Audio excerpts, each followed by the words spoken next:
एक आखिरी गोली, आखिरी दम तक लड़ेंगे। आखिरी गोली अपने लिए इसलिए रखते थे कि अगर दुश्मन बाय द वे हमको किसी तरीके से घेर ले तो हम उसको कुछ भी ना बताकर अपने आप को शूट कर लें। इतना जज्बा हमारे अंदर होता है कि हम जाएंगे तो कड़ी मेहनत, पक्का इरादा, एक गोली एक दुश्मन तो हम करेंगे ही करेंगे। बर्फ़ में आप गए नहीं गए हैं, लेकिन जो गए हैं उनको ये पता है कि हमने किया। कई लोग सोनामार्ग घूमने जाते हैं ना, अरे वहाँ इतनी बर्फ़ है, इतनी है। हम तो सोनामार्ग से सैकड़ों किलोमीटर आगे गए हैं। आप यकीन करेंगे, मैं एक इंसान होते हुए और आपका ये बाजू काट कर, यहाँ से काट कर, पाँव काट कर आपकी डेड बॉडी को बाहर निकाल रहा हूँ। दिल में उमंग होती है कि हम करेंगे या मरेंगे, कुछ भी करेंगे ए वतन तेरे लिए। दिल से निकलेगी ना मर करके वतन की उल्फत, मेरी मिट्टी से खुशबू वफा आएगी। नमस्कार, आप देख रहे हैं लीडिंग भारत और मैं हूं आपके साथ आस्था तिवारी। 78वां स्वतंत्रता दिवस और इस दिन की आज़ादी के लिए किस तरीके से हमने 200 साल ब्रिटिश के शासन को झेला, लेकिन जब आज इस फ़क्र से इस आज़ादी को मनाते हैं तो यकीनन उन सारे वीर जवानों, वीर पुरुषों के को लेकर के सारी चीज़ें याद आती हैं। किस तरीके से उन्होंने देश की आज़ादी के लिए बलिदान दिया, इस देश की आज़ादी के लिए शहीद हुए।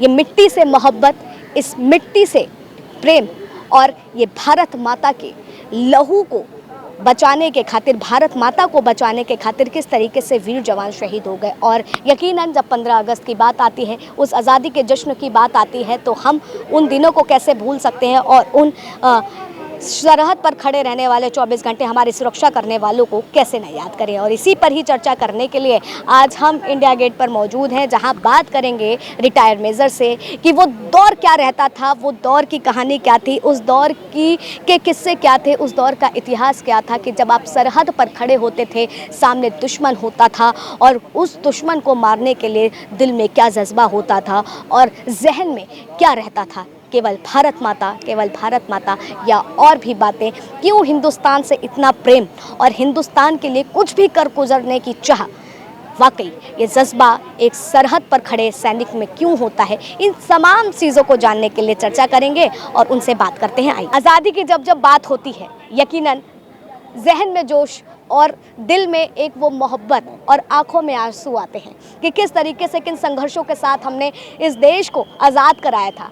लेकिन जब हम सैनिकों के पास जाते हैं और उन सैनिकों से समझने की कोशिश करते हैं तो क्या वो महसूस करते हैं और क्या वो अनुभव रहे हैं, ये आपसे जानना चाहते हैं। मैं पूर्व सैनिक नायब सूबेदार रमेश चंद, सबका सैनिक, पंजाब वेलफेयर सेक्रेटरी। हमारे प्रधान हैं सूबेदार मेजर हरदीप सिंह रंधावा, जो कि इस समय जालंधर में हैं। मैं यहाँ पर आपने देखा होगा कि हम जंतर पे 20 फरवरी से लेकर के 18 मार्च 2024 तक जंतर मंतर पे रहे। अभी हमारी कमेटी जो है वो जालंधर में चल रही है। उसी के उपरांत में मैं आपसे कुछ बताना चाहूँगा कि जब हम फौज में गए थे तो हमारे अंदर एक वो जुनून और जज्बा था कि हम जाएंगे तो कड़ी मेहनत, पक्का इरादा, एक गोली एक दुश्मन तो हम करेंगे ही करेंगे। तो ये मतलब टारगेट होता था उस दौरान जो है ज़्यादा मारेंगे, लेकिन एक आखिरी गोली, आखिरी दम तक लड़ेंगे। आखिरी गोली अपने लिए इसलिए रखते थे कि अगर दुश्मन बाय द वे हमको किसी तरीके से घेर ले तो हम उसको कुछ भी ना बताकर अपने आप को शूट कर लें। इतना जज्बा हमारे अंदर होता है। हमारे को अपनी जान प्यारी नहीं है, देश प्यारा है, ये तिरंगा प्यारा है, जिसको आज मैं लेकर के यहाँ इंडिया गेट पर आपके पास आया हूँ। मैं अकेला नहीं हूँ, मेरे साथ ये आवाज़ है 28 लाख पूर्व सैनिक की, 7.5 लाख विधवाओं, माता बहनों की, जिनके घर वालों ने, मेरे भाइयों ने, मेरे बच्चों ने बलिदान दिया है। मैं उनकी आवाज़ उठाने के लिए आज यहाँ जंतर मंतर पर देश को बताने के लिए आया हूँ कि हमारे लिए जो जज्बा है, लड़ाई का माहौल है, वो यहाँ की लड़ाई से कुछ भी नहीं है। हम किसके लिए लड़ते हैं? अपने बच्चों के लिए लड़ते हैं, देश के लिए लड़ते हैं, भाइयों के लिए लड़ते हैं, बहनों के लिए लड़ते हैं। जो शहीद हुए हैं उनके लिए आज भी हम आवाज़ उठा रहे हैं। और आपने ये नहीं देखा होगा कि बर्फ़ में आप गए नहीं गए हैं, लेकिन जो गए हैं उनको ये पता है कि हमने किया। कई लोग सोनामार्ग घूमने जाते हैं ना, अरे वहाँ इतनी बर्फ़ है, इतनी है। हम तो सोनामार्ग से सैकड़ों किलोमीटर आगे गए हैं, जो कि जजीला पहाड़ है। सुना आपने? जी बिल्कुल सुना है। सुना है जजीला पहाड़?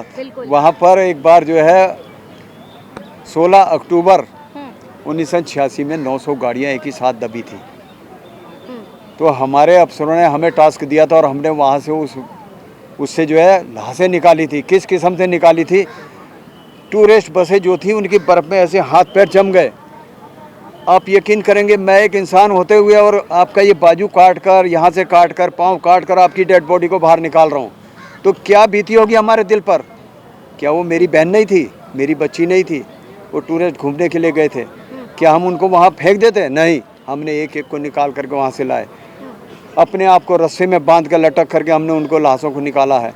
तो वो दिन आज भी हमारे आंखों में घूमता है। अरुणाचल का आपसे मैं ये भी जानना चाहूँगी, जैसे आपने उन दौर की कहानी बताई कि किस तरीके से वो दृश्य रहता है और उस समय अपने दिल को मजबूत करके करना पड़ता किस है। तरीके से हिम्मत बांध करके जो है जब आप लोग सरहद पर जाते हैं, सरहद पर हमें सेफ्टी देने के लिए, हमारी सुरक्षा के लिए आप लोग दिन रात 24 घंटे वहाँ पर सरहद पर खड़े रहते हैं। ये मोहब्बत देश से कैसी मोहब्बत? ये एक मोहब्बत ये है कि देश के लिए जज्बा होता है, दिल में उमंग होती है कि हम करेंगे या मरेंगे, कुछ भी करेंगे ए वतन तेरे लिए। वो तो आपने गाना सुना होगा, गाना नहीं है, ये हकीकत बात है। जो हम सैनिक जाते हैं ना, वो देश के लिए मरने जाते हैं। सामने से गोली आ रही है, किसका दिल करता है यहाँ अगर एक फैर हो जाएगा ना, ये जितनी जनता खड़ी है मेरा ख्याल उसमें से कोई एक दो माई का लाल रुकेगा, नहीं तो सब झाड़ी पकड़ जाएंगे। लेकिन इस बीच अगर हम बात करें, फौजी सामने खड़ा रहेगा, गोली चलेगी ना, उसको सामने से जा करके, तिरंगा अगर है तो तिरंगा ऊपर ही रहेगा, नीचे नहीं गिरेगा। आप अभी भी चलिए, हमारा राजदीप सेंटर दिल्ली में है, वहाँ पर जिन्होंने ओपी हिल पोस्ट पर लड़ाई लड़ी है उनकी फ़ोटो देखिए, वो जवान शहीद हो गया, उनका मेमोरियल बना हुआ है, उनका तिरंगा अभी भी हाथ में ऊपर ऐसे ही है जैसे कि मेरे है। तो मुझे जब मैं वहाँ से गुजरता हूँ तो मुझे वो दिन याद आता है कि यार ये कारगिल है, यहाँ मैंने भी नौकरी की है, अगर ये दिन मुझे भी देखने को मिला होता, मैं शहीद दिया होता, तो आज मेरा मेमोरियल भी यहाँ पर होता। मैं अपने आप लेकिन वो दृश्य कैसा रहता है जब आप एक जंग लड़ रहे हो और आपका साथी एक बिछड़ जाए, लेकिन आपको अपने आंसू पोंछ करके सामने उस राक्षस को, अगर कहेंगे उस दुश्मन को मारना है। हमारे साथी ऐसे भी हुए हैं कि 18-19 साल के बच्चे वो जख्मी हो गए, लड़ाई हो गई, हम लोगों ने उसको थोड़ा सा खाना पीना कोई भी सामान दिया, साइड में बैठा दिया कि हम वापस अगर जिंदा आएंगे तुझे ले जाएंगे, बाकी तू यहाँ रहे। वहाँ पर उस जवान की, सिख रेजिमेंट का जवान, उसकी रक्षा वहाँ पर कुत्तों ने की है, जो कि पाकिस्तान के कुत्ते उसके चारों तरफ घूमते रहे, जानवरों को नज़दीक नहीं आने दिया। 5 दिन के बाद आकर के उस बंदे को उठाया। आज भी वो जो है ना पंजाब अमृतसर में जिंदा है, उनका नाम याद नहीं आ रहा मुझे, उनका भी पैर पूरा कटा हुआ है, एक बाजू कटा हुआ है और आज भी हैं।